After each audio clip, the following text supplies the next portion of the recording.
Hello again, welcome back to my channel. I told you I was in a talkative mood. Since I didn't do a video last week, I thought I would do a double this week. I have another video to record on my other channel as well. So I thought I'd go ahead and get started. Welcome to my little podcast, The Slippery Slope, Exposing Narcissists. I think where I left off was on my last episode. Now, if you know anyone that you're noticing a change in their behavior, maybe depressive, traits, oppressed traits of, of a marriage, mate maybe, please pay attention. Offer that person help. That was one thing when I was younger. Narcissism, it wasn't a known word in my environment. I learned it on my own. I studied it after some of the things I had went through. And pay attention if you know someone going through that kind of behavior. I wish someone had been able to tell me what I was going through when I was going through it. I just honestly did not know. But you can help people. Now, I'm not saying tell them to leave that person, but you can help them identify with what they're going through, why they're going through it. And there are certain exercises that some psychological doctors recommend that you do to kind of outwit a narcissist if that's where you decide to stay. But just pay attention. I think I've gotten pretty good at recognizing or noticing certain things about people. But of course we're always told, well, what goes on in your marriage and your house should stay in your marriage and your house. I disagree with that 100% if it's dealing with anybody's mistreatment or abuse. So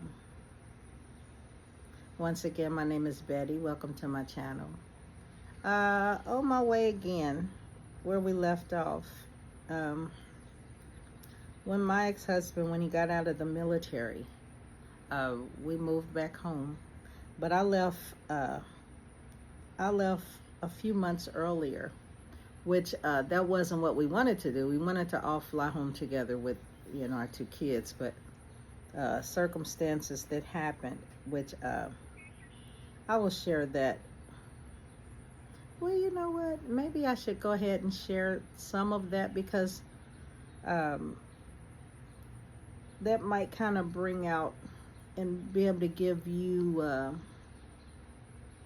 picture in your mind of the tension that was going on. The sun is up as high as it want to be now. So I kind of like the sun, though. I need my vitamin D. So I'm going to say some of the things that happened in our house that we were going to leave altogether.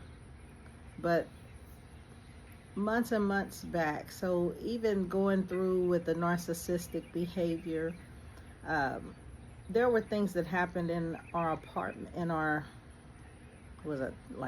we lived in a duplex. I think it was four apartments on one building. They were all very nice size, very nice. It was brand new when we pulled up at Fort Irwin, California. It was in the Mojave Desert. And the first thing, I think me and my ex-husband my husband at the time, I think we both said, man, this looked like the neighborhood on Poltergeist, because it was really new. It was pretty. It was like on a cul-de-sac. I remember it was a circle with something in the middle. I don't remember what was in the middle now. But one of the first things we noticed was that the neighborhood looked like the houses on Poltergeist. if anybody's ever seen that movie. So we got there, and little things we noticed at first. Well, a lot of things we didn't notice at first. Um, one evening, me and my husband, at the time we only had one child at this time, I was hanging something up. I don't remember what it was, but he was holding, the chair so it wouldn't move. And I saw something run in our closet. And the way our closet was made in our bedroom, it was the sliding doors where a little person could run in and run out the other side. So when I was on the ladder, on the chair, I asked him, who was that? And he was like, what are you talking about? I saw something run in the closet, and then it ran, and then I didn't see it anymore. And I thought maybe it was our son, because he was maybe about going on 2, something like that, maybe a year and a half, 2. But he's on the bed. So I saw something, but when you go through little things like that, you kind of just pass things off. And then like little things started happening little by little in our house. We were, like, a friend of mine, I used to work at the bowling alley on the Post, and a friend of mine, we didn't have a car. We didn't have a car then. Because on base, a lot of stuff, the little shuttle bus would come around and get you and take you wherever you need to go. But I worked at the bowling alley, and I met this lady. She is also a military wife. So we got to be friends, and when she was going grocery shopping, she would say, well, you can ride with me, and I'll take you, you can get your groceries, and I'll take you home. So we started doing that. And one day we pulled up in our driveway, and we saw somebody looking out the curtains, the front window. Like, if a car pull up, you look out to see who just pulled up into your driveway. And we both saw somebody move the curtains. So we were thinking, oh, you know what? Oh, he's home. He'll open up the door and he'll help carry these groceries in. Well, he never came. Mike's husband never came. So we were thinking, hold it. Didn't you see somebody in? And she saw somebody in too. So I used my key, opened up the door. There was nobody home. There was nobody home. And that was like really, really odd. So we, no.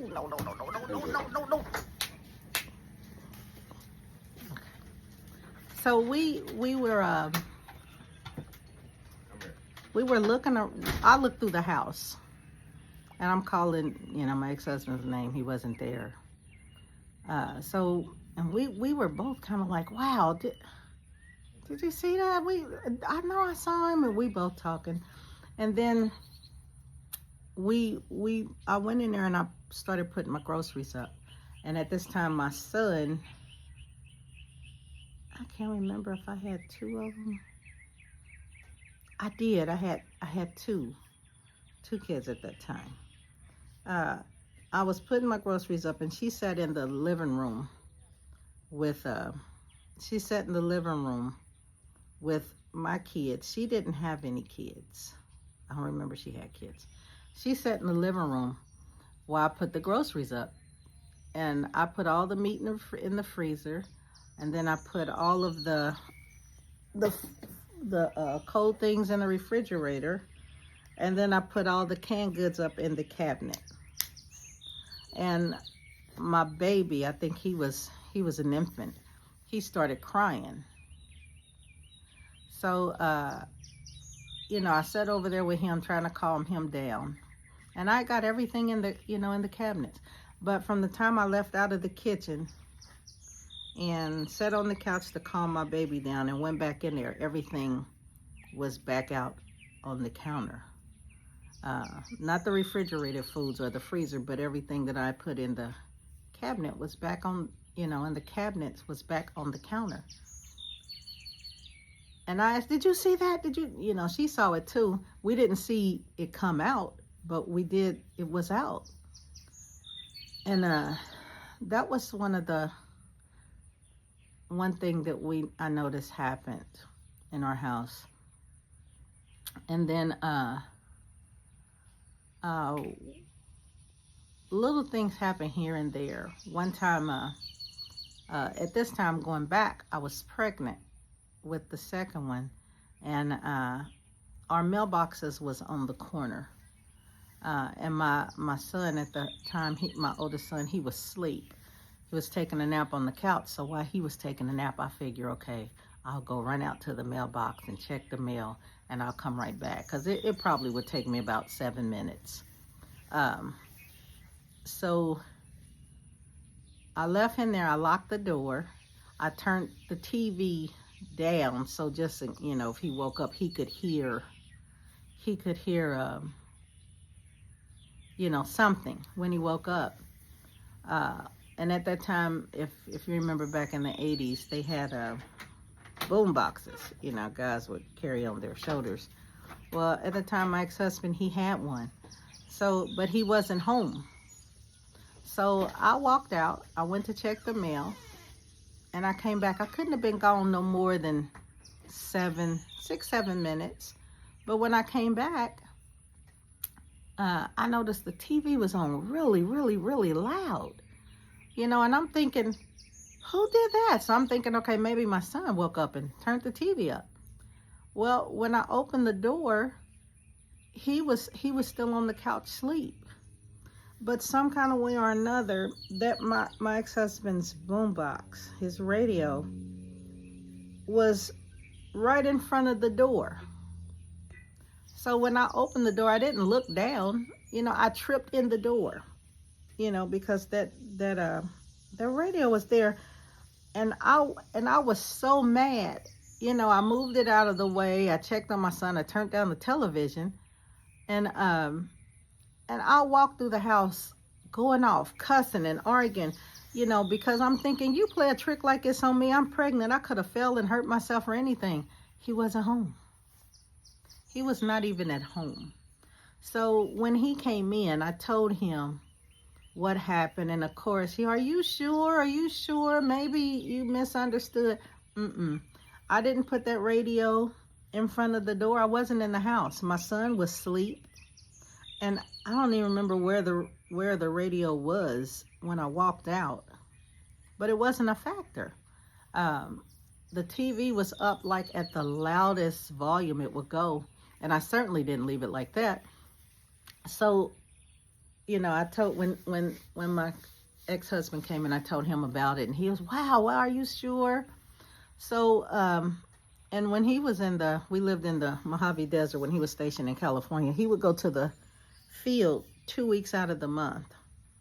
So, I was young. I was still pretty young, like 19, 20, somewhere around there.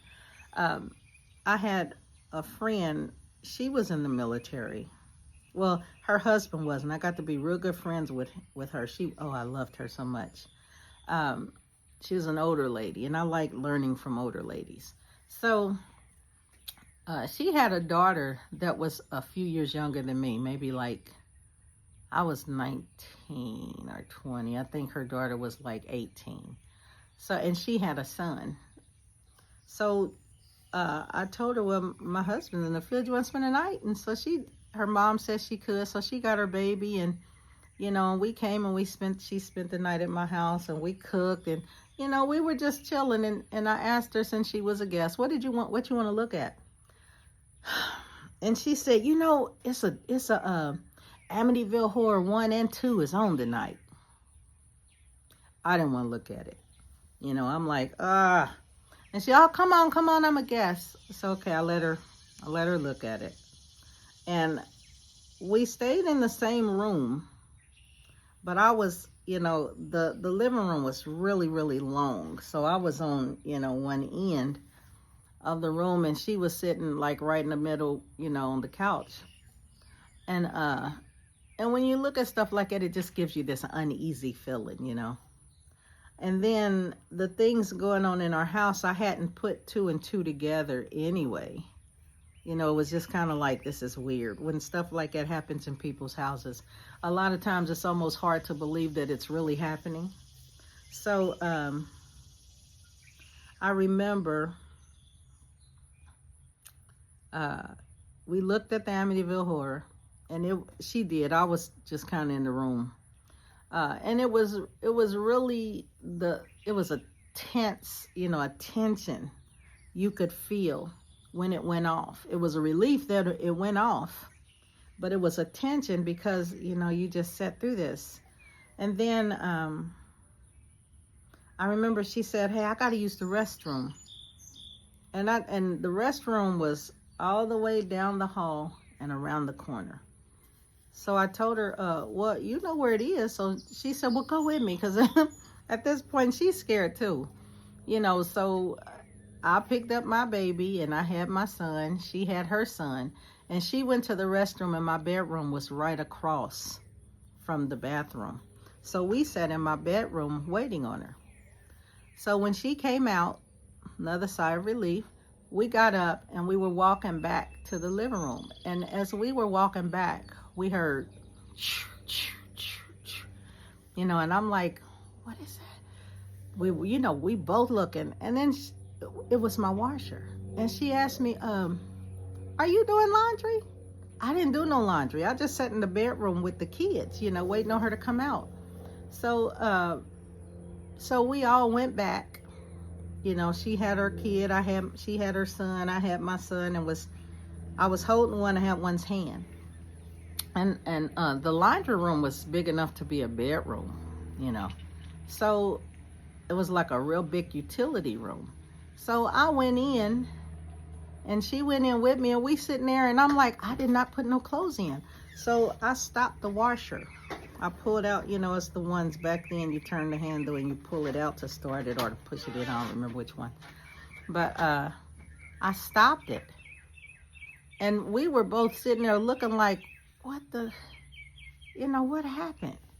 So as we were walking out, I stopped it, remember? As we were walking out, it started back again on its own. It just started up on its own again. And I remember thinking like, what the, you know, she was scared, I was scared.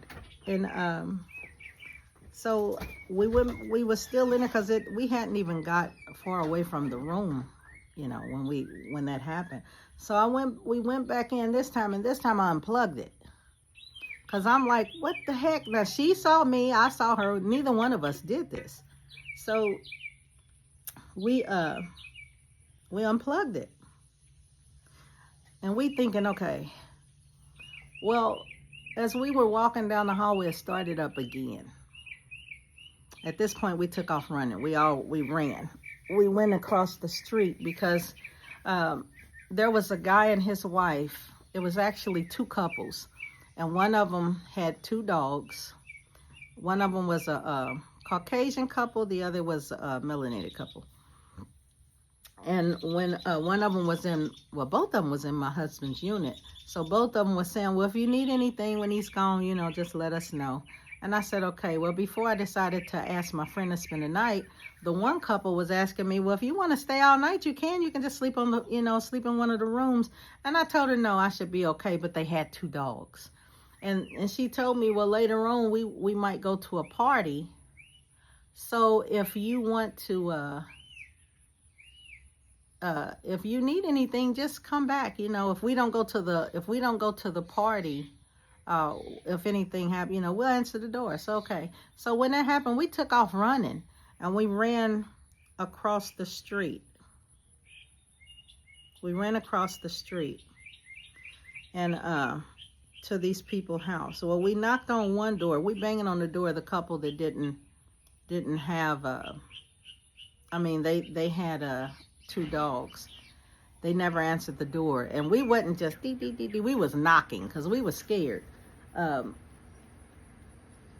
didn't answer the door, but we didn't hear the dogs either. So I'm thinking, okay, maybe they left and took the dogs. So we went to the Caucasian couple next door, and we knocking on the door, and we told the guy what happened, and he didn't believe us for one thing, but he said he could see we were shaking, he could see we were scared. He told us to come in, and he was one of those. I think he was from down south somewhere, so he had a shotgun. So he said, okay, well, I'm gonna go over there and I'm gonna see what's going on. So he went over there with his shotgun, and when he went in there, he said he didn't see anything, but the washer was still going. But he said the craziest thing, man, it wasn't even plugged up. So we stayed the night there, and the next morning I got up, and no, that wasn't it. Some weeks happened, and I remember my friend that spent the night, we told her mother about it. We told her parents, and I remember they were very like religious. She was, you know, she's really into the church. So when I was telling her about some of the stuff going on, she said, you know, you need to go to the chaplain on post and see if they'll bless the house. So when my ex-husband, no, let me see, what happened? How did this happen in the arranged time? I think the next time, yeah, when he came out and I told him, I think I actually, no, I don't think I didn't go to his unit yet. We told his first sergeant, and he told us, we'll go to the chaplain and see what they can do. Well, we went to the chaplain, and we explained to the chaplain the stuff going on in our house. And the chaplain said, so what do you want me to do? You a chaplain, you know, come in and get it out. And he says, oh, no, I ain't messing with that. I don't mess with stuff like that. So I was kind of frustrated. You know, you a chaplain, but you don't mess with this kind of stuff. So, so we went back and we talked to her parents, and we told her mother what happened, and she went to a church in Barstow, California. I mean, because we were like 30 miles from Barstow. So she got in touch with two ministers at her church. They were women ministers, and they came to our house, and they, you know, had their, I don't remember if it's water or oil, but they asked me, you know, what kind of movies do you look at? What kind of movies do you like? Because and what they were saying is things can, you know, come into your house through, you know, things you look at. So I'm telling her I like comedy, I like love story, I like mystery, I like action. They asked my ex-husband, what do you like? And he go, oh, I like Amityville Horror, I like Children of the Corn and Exorcist and everything. And I know they were thinking, what? So they put this oil on each of us. They put this oil on me, they put it on my ex-husband, they put it on our baby, and even the infant baby. And we walked through the house, and they walked through the house and they were praying. Walked through the house praying. She prayed in every room. But when she got in our room, she prayed. When she got to the laundry room, she prayed. When she got to the room where my son, we had twin beds in there for my son, and he never slept in there because he would always say the crunchy neck monster was in there. We was like, what? You know, that's just kind of like imagination, little kid, you know. Probably seeing something, so he done made his own name. So when she got back in the room where he should sleep in, because anytime we put him in there, he would end up running in our room and sleeping with us. We didn't ever tell him, I'll get out, you know, we just let him stay in there. So when she got in his room, as she was praying, I noticed, and my ex-husband noticed, her voice started changing. At first it was just a regular woman's voice, and then it started changing to this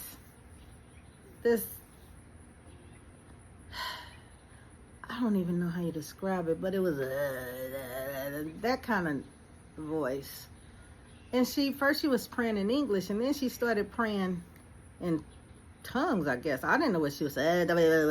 Whatever she was saying creeped the crap out of me.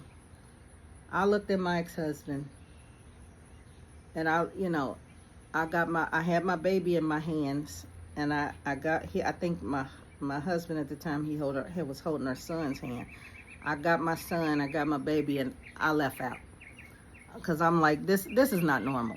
I don't know what the crap just happened, and then they didn't tell us anything. But the next few days after they went back, my friend's mother called and said, hey, they said to let you guys know that it's really something in your house. You guys need to get out of it.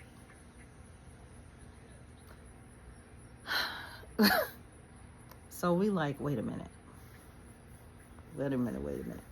Another thing that happened, my ex-husband was out there one day on a basketball court, and he found a hunter's knife. It was a real big knife with jagged edges on one side. It was a blade on one side, jagged edge. And he came in, hey, look what I found. And I didn't think that was a good thing with everything that was happening. And then not long before that, if anybody remember, it was a movie called Fatal Vision. It was a army couple. I think they were in North Carolina, and it was a true story, where the man killed his wife and kids. So that automatically is what came to my mind when he found that, and it scared the crap out of me. And I'm like, And he was saying, well, he was enamored with the knife. Like, no, you can't bring it in the house. You got to leave it in the garage. So he would leave it in the garage. But one time I remember he was in the field, and after they had prayed, I guess I think nothing happened for a few weeks. But I remember one morning waking up, because he was in the field, and I had my son. No, my children were asleep, but I did go in there to do laundry. And when I was putting clothes in the laundry, when I stood up, I could feel a man's body standing against me. And I remember being scared to turn around, because I'm thinking, oh my God, please let him be home, because he was in the field, and I'm thinking, I didn't hear him come in. Please just let it be somebody behind me. Let him be behind me. And when I turned around real slow, there was nobody there. There was nobody standing there. And I got my kids.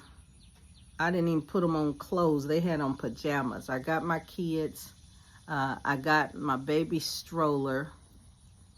And I took them to my husband's unit.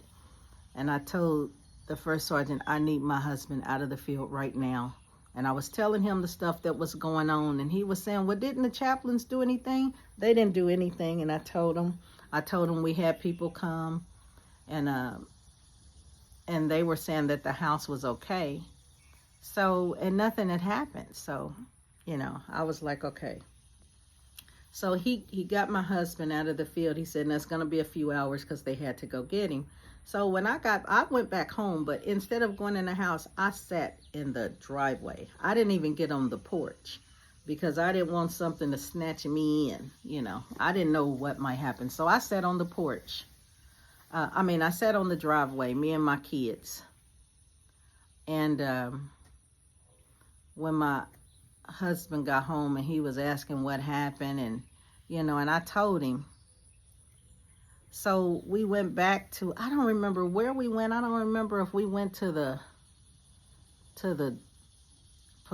police department on the post, or if we went back to the chaplain. But what they wanted to do, they asked me if I would sit in the house with the recorder, with the tape recorder going, and ask the questions, who are you, what do you want, and blah blah blah. And they said, well, and I said, well, why me? And they said, well, because everything mainly is happening to you. So okay, that made sense. But they said, now we're going to warn you, it could get violent. And when they said it could get violent, I'm not sitting in nothing. No. I'm like, you know what? It's like, just send us home. because I'm not doing this. I'm just not doing this no more. At this point, I'm like, no, that was it. So I didn't do it. And I think like within the next week, we got plane tickets and we went home. And that was when I moved in with my mom. And I think that was like in June. He didn't get out until August. Or maybe it was July, and he had a few weeks there. But I remember after we left, and at first it was my my father-in-law. He was aware of, you know, stuff like that. So he was making jokes after we got home, you know, about the stuff that happened. And he said, you know what, y'all should have called Ghostbusters. He was laughing and stuff, making jokes about it, but he didn't joke about it when we were there. So my ex-husband said, before the packers came, the movers came, because when you're in the military, they would pack up your house and ship everything for you. So he said he was scared to stay there by himself, so he got a friend of his. And he said he told his friend, you know, what had happened in the house and if he wanted to stay there with him, because he just had one more night to stay there. And then he was going to move into the barracks until he got out. And his friend told him, yeah, he'll stay there. He wasn't scared and blah, blah, blah. He told him, but if anything happened, we go, you know, they made an escape plan. So my ex-husband said when he and his friend was there, you know, they were listening to music or whatever. And he said the washer started by itself. Now, this was the day before the packers came. They were coming the next day. He said it started by itself again. So he said, his friend didn't ask questions, picked up, let's go. They stayed at the barracks, and then the next morning they came, and, you know, when the movers came. So that ended that, but that was the reason why we left early. It was a lot of stuff that happened in that house, and then the research on it, we found out that where our houses and stuff were built, where it was over an Indian burial ground. So we found that out. So that was the reason why we didn't fly home together. So I'm going to end it here, and I'll pick up next time after he gets home. So thank you for joining my website. Thank you for this, and I appreciate it. If this might not have been the helpful part of it, but this was, you know, being aware of spirits is something that, because spirits are real. If this was something you can identify with, or if you can help anybody in this kind of situation as well, please like, share, and subscribe if you will. Thank you, and have a good day.